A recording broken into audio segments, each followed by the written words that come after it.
guddiga horumarinta sahan barwaaqo ayaa deeq raashina gaarsiiyay 1500 oo qoys oo ku dhaqan deegaano hoostaga gobolka Maroodijeex gaar ahaan degmooyinka Salaxle iyo Ballimataan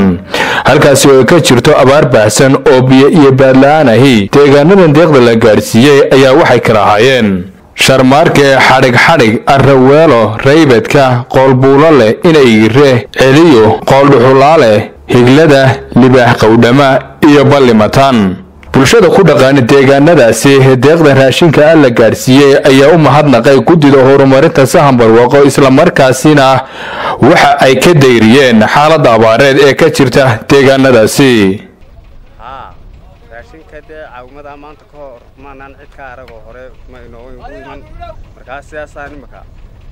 dadkii majoritigiisa imaka abaartu u saamayso biyihii iyo haftintii kaleba iskaga gabaabsiga yihiin way ku kala badan tahay laakiin qaybta bariga ay ugu sii badan tahay laakiin deegaamada majoritigeeda imka intii biyaha haystay iyo intan deegaamadan joogno oo galbeed u jeeda way ugu dhadhow yahay xagga marka biyar eegto laakiin majoritigeedu waxay u badan tahay dadkii imka oo soo dunuuf yeeshay imka xilligan ay soo galay bilahan aad bay iskaga saamaysay way ka siman tahay taa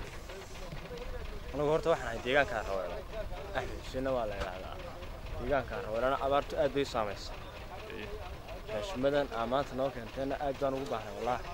waxaan ku faraxsanahay baahi weyn baa loo qabay waayo neefkii ari ahaa ma goynayo 25 kiish